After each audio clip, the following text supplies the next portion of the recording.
Bien, vamos a un tema súper preocupante. Los peores resultados de la década se registraron en la prueba CIMSE 2022. Es la primera medición que se realiza tras la pandemia y revela que menos de un 20% de los alumnos tiene conocimientos adecuados en matemática. Vamos a analizar estos resultados. Estamos para esto con Gino Cortés, secretario ejecutivo de la Agencia de Calidad de la Educación. Muchísimas gracias por estar con nosotros y bienvenido. Muchas gracias, Carla, por la invitación. A ver, lo primero quisiera que conceptualmente explicáramos qué busca medir este CIMSE, que se aplicó el 2022 y que se va comparando con los anteriores. Pero la pregunta es, ¿el efecto de la pandemia es algo que distorsiona el rendimiento o el CIMSE igual va tomando como trayectorias que son un poquitito más largas? Porque ahí de eso también depende harto el análisis que podamos hacer de las cifras, ¿no? Sin lugar a dudas. En primer lugar, el CIMSE es una evaluación de gran escala. En Chile se llama CIMSE, pero es una evaluación de gran escala que se hace en distintas partes del mundo. El CIMSE tiene una larga trayectoria en el país y que mide fundamentalmente aprendizajes académicos, pero también desde el año 2015 en adelante, o para ser más preciso, el 2013 en adelante, comenzamos a evaluar también indicadores de desarrollo personal y social, clima, convivencia escolar, autoestima académica, motivación escolar, hábitos de vida saludable, para tener una mirada mucho más integral acerca del fenómeno de la educación. Calidad en educación es mucho más que el CIMSE, es mucho más que el resultado académico. Es algo más integral. Es algo mucho más integral. Ahora, para hacer el análisis de los resultados del CIMSE, esta evaluación, ¿qué es lo que mide? Mide el desempeño de los estudiantes, los aprendizajes académicos de las y los estudiantes en estos subsectores en base a el currículum nacional, y para eso tenemos estándares de aprendizaje en donde se ve si los estudiantes alcanzan las habilidades y conocimientos necesarios para el nivel y también quienes no lo alcanzan. Desde este punto de vista y en función del análisis es dado hacer un análisis después de la pandemia. En todas partes del mundo los aprendizajes se descendieron o cayeron después de la pandemia, pero también es importante hacer el análisis respecto de la década, al menos de la década o de la historia, precisamente para ver qué tendencias existían en el país, para ver también sobre las decisiones de políticas públicas, cuáles están impactando, cuáles hay que mejorar. Por lo tanto, el análisis del CIMSE o la pandemia viene a agudizar ciertos desafíos que el país ya traía antes de la pandemia y que los deja mucho más en evidencia. Ya, pero sería una mirada corta pensar que por efecto de la pandemia se produce esta baja tan importante, histórica, se dice, en el CIMSE. Evidente, o sea, necesariamente hay otros factores que también dan cuenta de ser razones de este mal desempeño agudizado por la pandemia. Eso yo creo que nadie podría negarlo, pero ¿es más profundo que solo la pandemia? Creo que la pandemia es una variable que influye fuertemente, eso no está en discusión, pero evidentemente uno nunca puede hacer un análisis en contexto solo de una variable, es multicausal, pueden haber otras variables también que influyen. O sea, solo por poner un ejemplo, durante la pandemia hay establecimientos educacionales de distintos grupos socioeconómicos que pudieron conectarse vía remota, pero no todos pudieron conectarse vía remota. De hecho, en grupos socioeconómicos altos, eso se puede ver también en las diferencias en matemáticas, tuvieron conexiones mucho más importantes durante más tiempo, por lo tanto, pudieron aprender algo más. Pero también la pandemia nos mostró que era importante la presencialidad. Lo vemos en matemática también.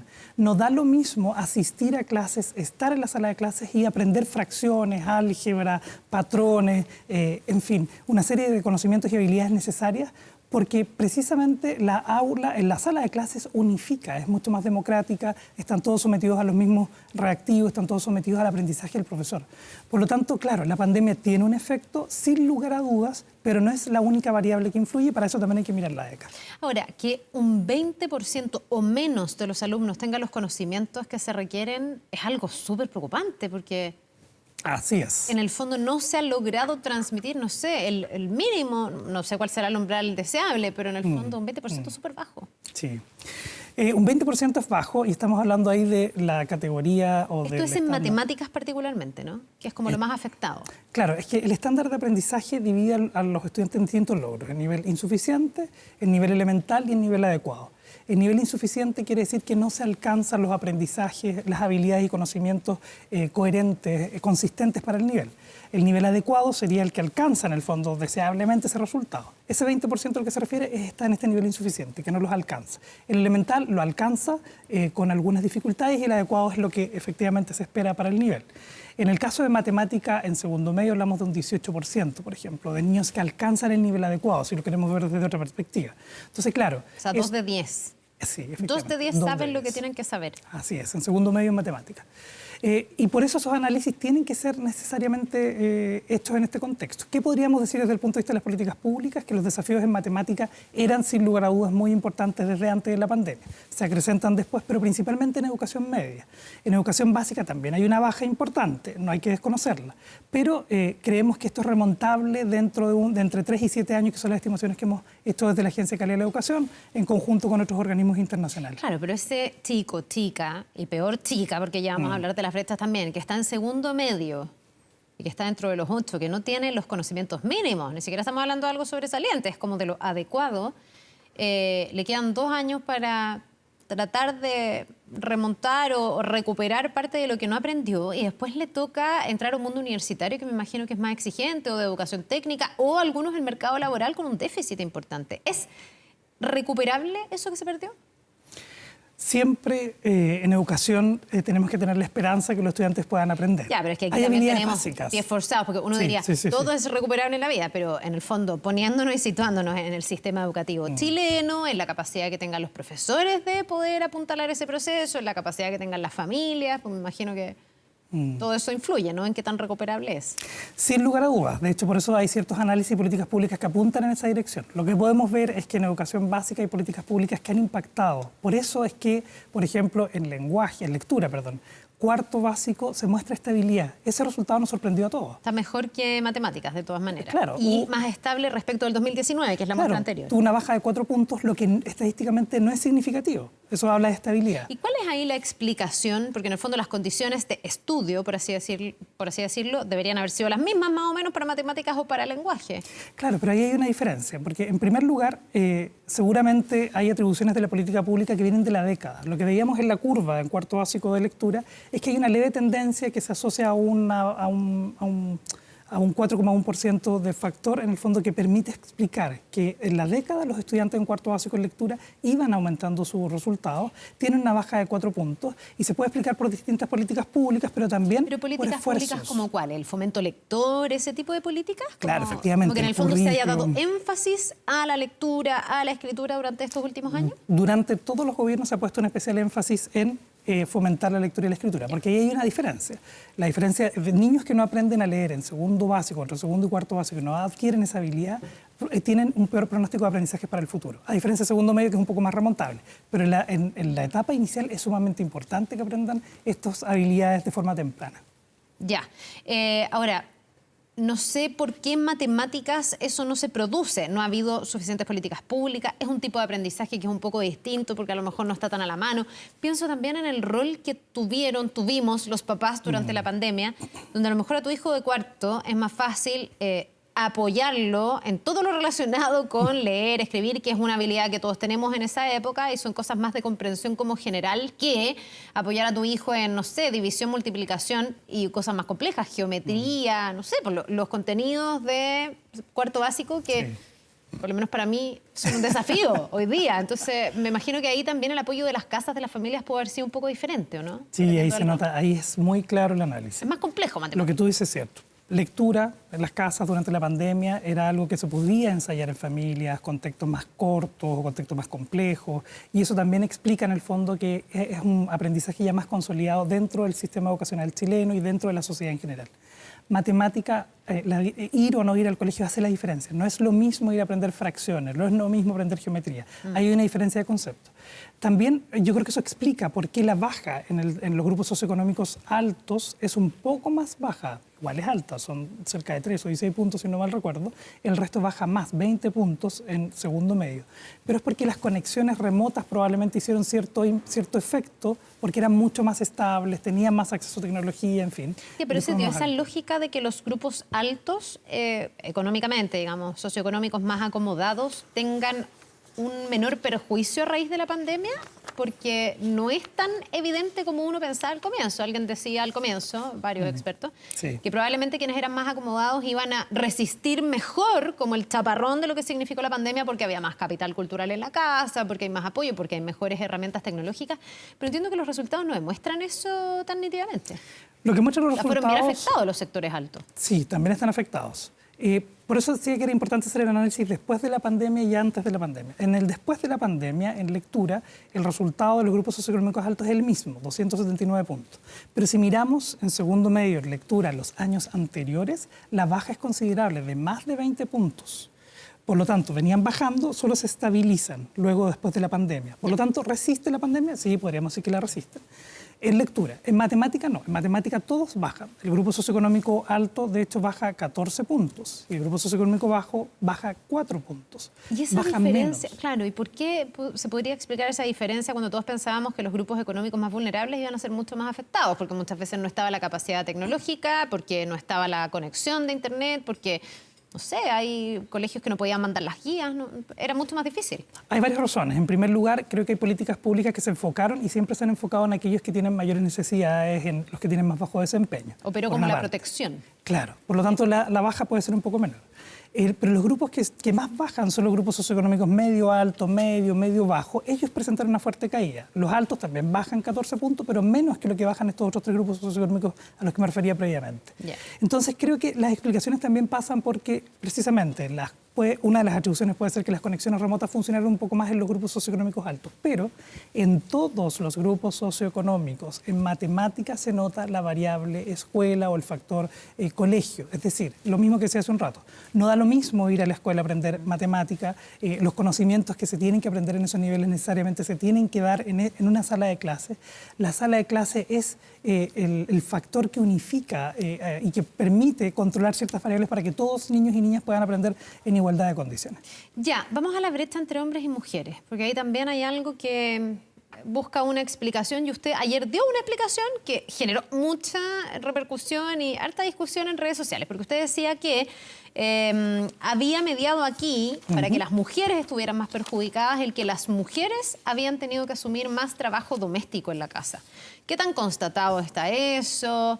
¿Es una presunción o es algo real? Porque también ayer yo escuchaba gente que decía, pero ¿cómo? Una niñita de 9 años, que es lo que tienen en cuarto básico. Hoy día hay muchas niñas que ya ni siquiera hacen la cama. ¿Qué? Estaba cocinando, estaba cuidando a los hermanos y el niño estaba haciendo ejercicios de matemática. En el fondo, a ver si me puede explicar un poco ese análisis. Sí, yo creo que eso fue una cuña en el fondo más breve que tiene una bajada mucho que es lo mayor. típico, y que Claro, y que tiene una bajada mucho mayor. En primer lugar, el CIMSE y los cuestionarios de calidad y contexto no explican necesariamente que esto se deba a estos factores asociados a los trabajos no remunerados domésticos.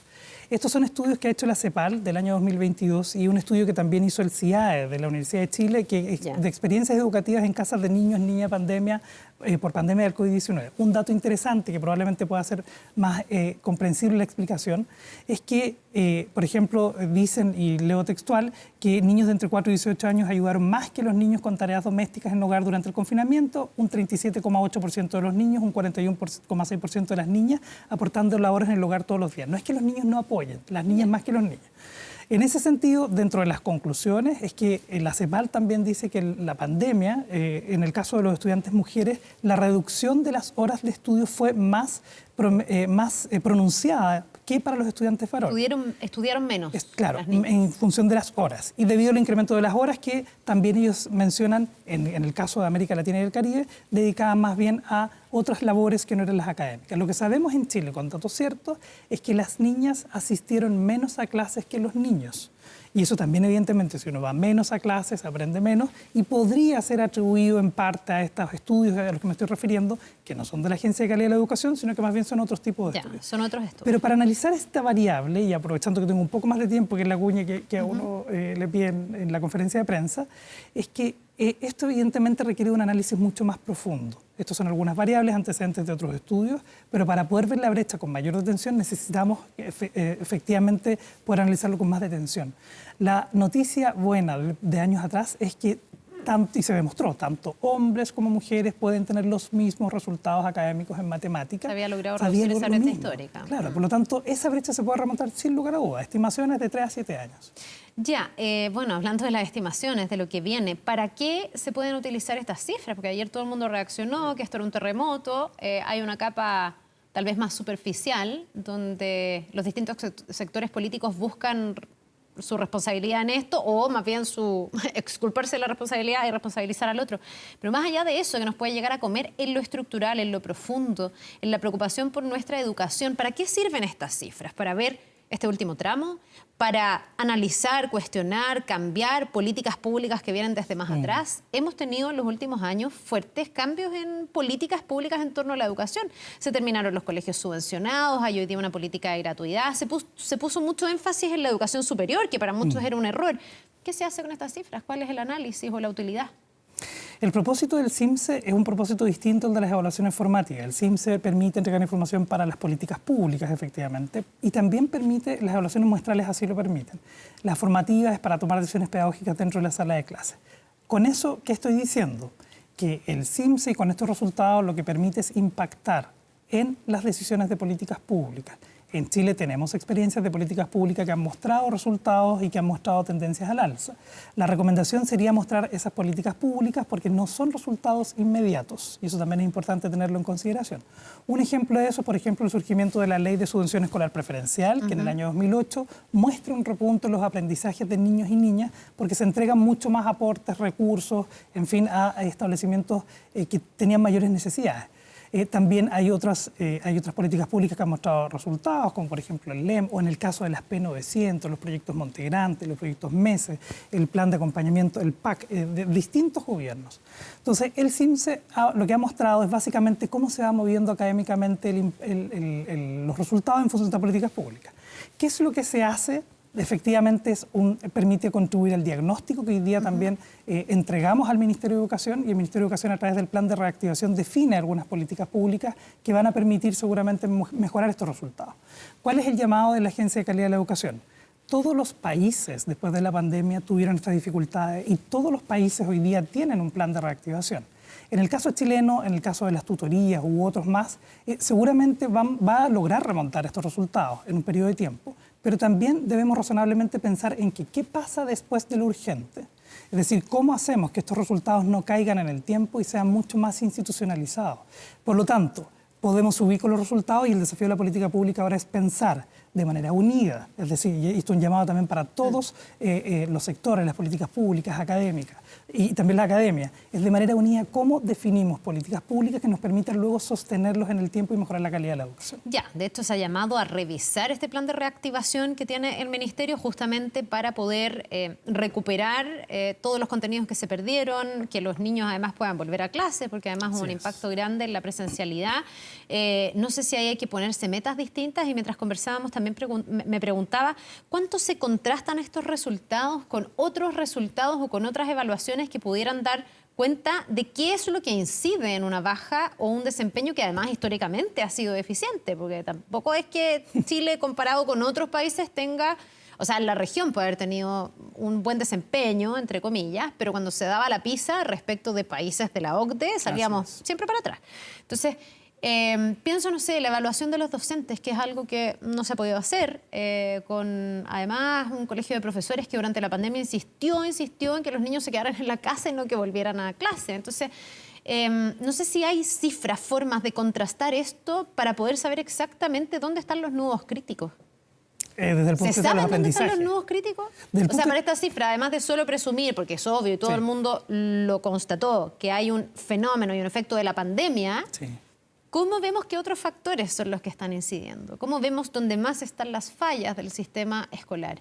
¿Esos nudos críticos están? Sí. La Agencia de Calidad de la Educación tiene por función evaluar, informar y orientar a toda la política pública y establecimientos educacionales del país. El diagnóstico a partir de las evaluaciones de aprendizaje va por una línea, pero también la agencia evalúa procesos de gestión educativa. Al evaluar procesos, evidentemente podemos tener un diagnóstico mucho más global como institución y junto a los datos que también el Ministerio de Educación tiene, como los datos de asistencia, uno ya tiene ciertas variables sobre las que tiene que influir. En políticas públicas también uno tiene que definir en el fondo dónde está la palanca de cambio. Después de la pandemia y dado los cambios sociales, como Agencia de Calidad de la Educación creemos que hay factores que son esenciales de mejorar. No nos basta solo hablar de lenguaje y de matemáticas. También es importante evaluar, por ejemplo, cómo se generan mayores capacidades de los directivos. todos los establecimientos que contra toda tendencia subieron sus resultados. Después de la pandemia, incluso más de 40 puntos, establecimientos insuficientes, mostraron que el liderazgo del director era sumamente importante. Por lo tanto, ahí también hay una política pública que robustecer, considerando que la sociedad ha cambiado y que la transformación tiene que promover que exista un liderazgo mucho más transformador. Desde ese punto de vista, esta es una variable que hay que tocar. Otra variable, esta sociedad naturalmente a definiciones de política pública un poco más inmediatas, como lo que está pasando y lo que está anunciando el Ministerio de Educación hoy día a través de plataformas que van a promover el aprendizaje de matemática, y también en convivencia escolar y salud mental. Necesariamente también hay que definir políticas públicas. Hoy día está el maletín socioemocional y otras más que ha definido el Ministerio de Educación, pero hay que ponerle esfuerzo.